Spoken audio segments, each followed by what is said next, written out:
Olá!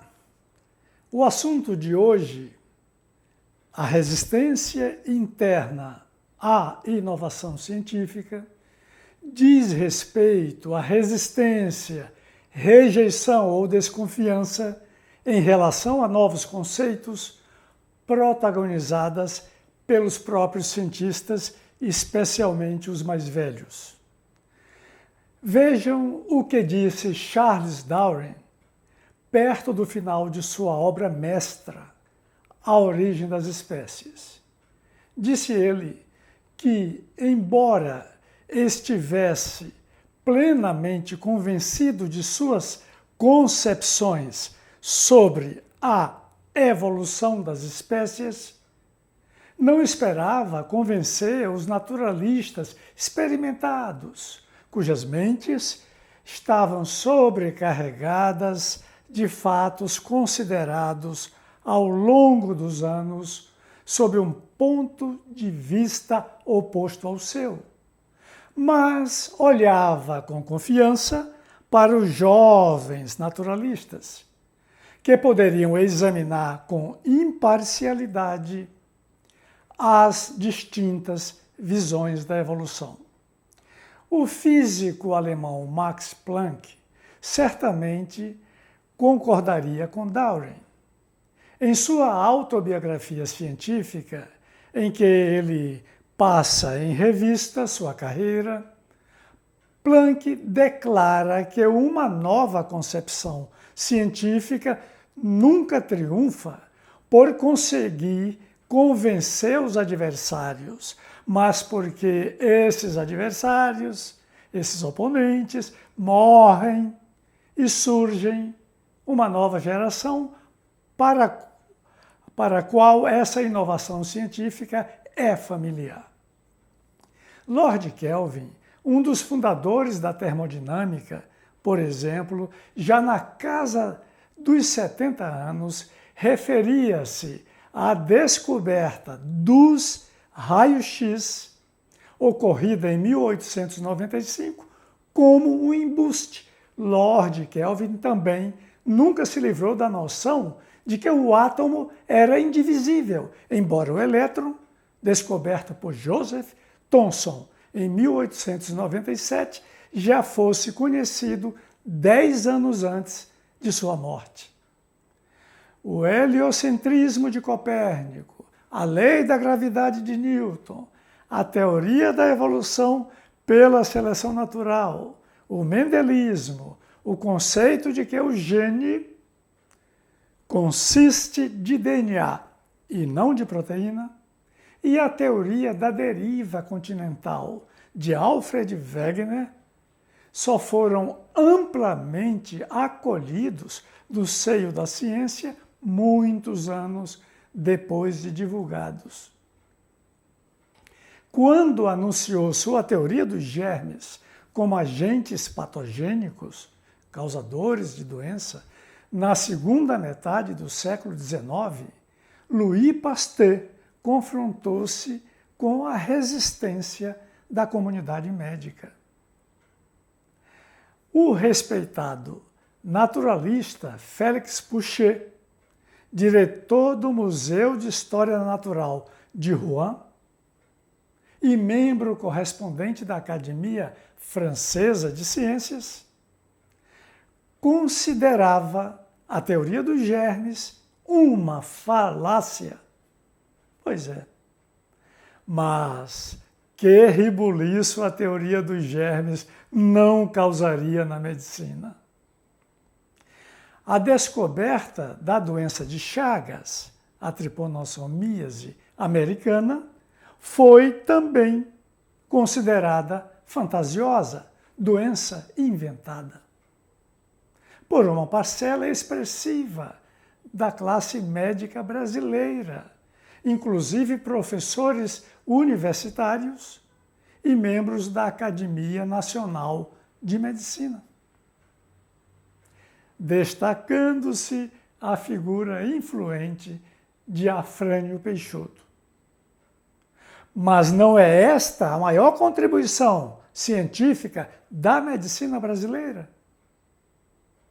os danos causados pelo movimento contra Carlos Chagas contribuíram para atrasar o desenvolvimento da medicina tropical no Brasil por mais de uma década, pelo desinteresse de muitos centros de pesquisa no estudo da tripanossomíase americana, pelo atraso na instituição de medidas preventivas contra a doença e pela não inclusão no ensino médico, ainda quando alvo de resistência no Brasil, principalmente pela elite médica, a doença de Chagas já era tratada em livros de medicina em alemão, francês e inglês.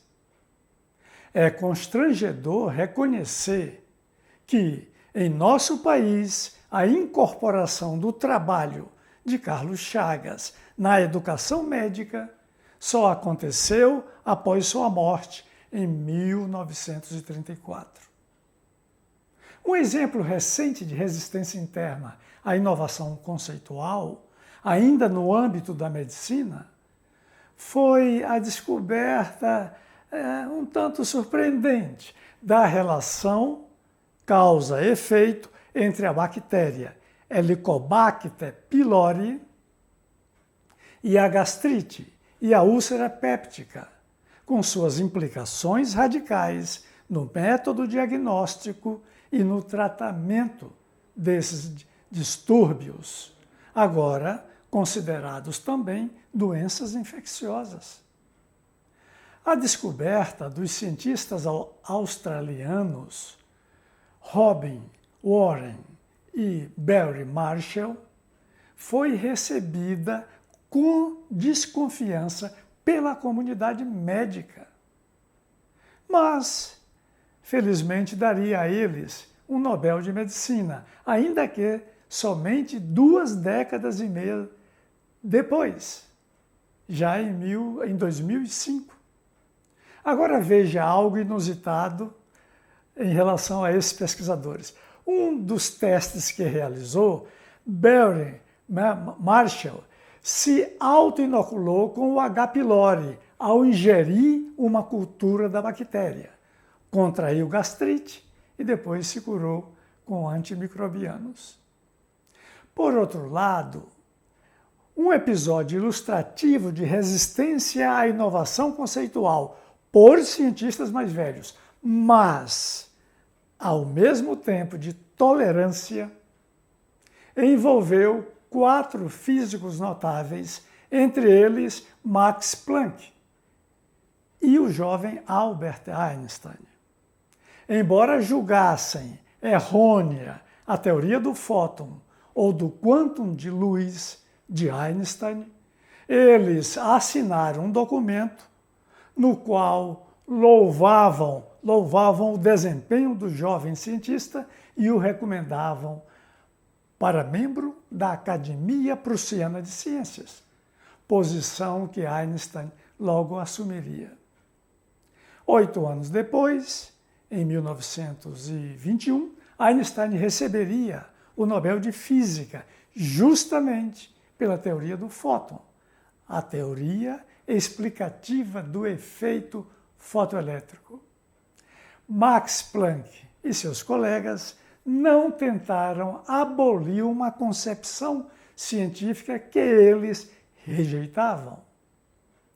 O efeito fotoelétrico, ou seja, elétrons emitidos de placas metálicas pela incidência de radiação eletromagnética, como a luz e os raios-x e gama, foi descoberto por Hertz em 1887 e teria com o tempo enorme utilização tecnológica, como, por exemplo, no funcionamento automático de sistemas de iluminação pública. A teoria do efeito fotoelétrico data de 1905, o ano miraculoso do jovem gênio. Einstein tinha apenas 26 anos. Como Max Planck e colegas, o próprio Einstein também daria mais tarde um belo exemplo de tolerância e magnanimidade, apesar de sua resistência ao princípio da incerteza e a outras formulações da física quântica. Einstein não tentou impedir o desenvolvimento desse campo e até indicou formalmente os nomes de Heisenberg e Schrödinger ao Prêmio Nobel de Física. Heisenberg ganhou o prêmio em 1932 e Schrödinger em 1933. Esses são dois grandes nomes da física quântica. Exemplos como esses de ceticismo tolerante certamente não constituem barreiras ao progresso científico e até engrandecem a ciência. Mas voltemos à resistência intolerante. Que motivos podem levar cientistas a rejeitar novas ideias que, após certo tempo, são amplamente reconhecidas e aceitas? Entre as possíveis causas internas de resistência ou rejeição, incluem-se a prematuridade, a publicação de trabalhos inovadores em revistas científicas de pequena circulação ou pouco prestígio, e a intolerância e o preconceito de especialistas renomados. Após publicado em 1866, o artigo seminal de Gregor Mendel, Experiências sobre híbridos de plantas, foi rejeitado ou simplesmente ignorado por décadas. É comum a apreciação de que o meio científico da época não estava preparado para compreendê-lo ou aceitá-lo. De acordo com este ponto de vista, o nascimento da genética teria sido prematuro.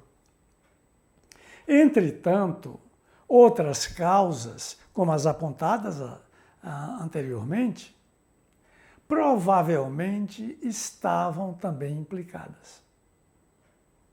Mendel, primeiro, era um monge modesto, desconhecido nas esferas acadêmicas e não um cientista típico de instituição universitária. 2. Realizou suas pesquisas nos jardins do mosteiro em que vivia. 3. Não tinha publicações prévias. 4. Publicou os resultados de seus experimentos em uma revista científica pouco conhecida. E 5.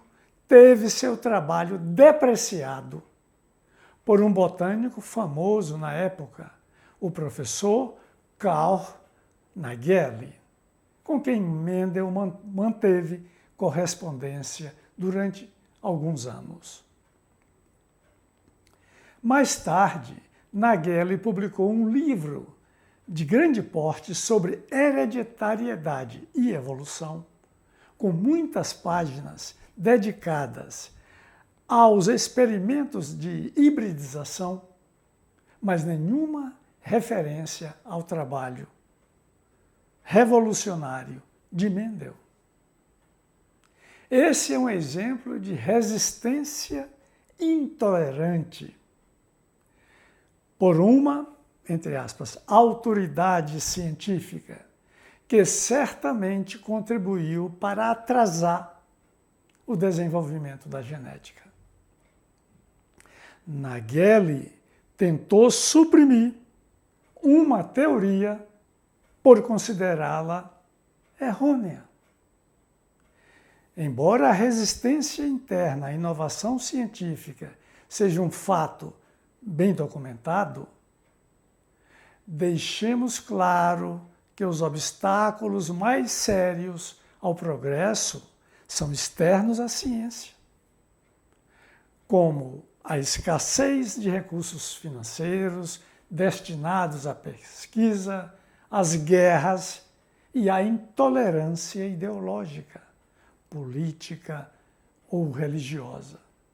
Lembrando que já abordamos esses assuntos em vídeos anteriores. Obrigado. Até breve.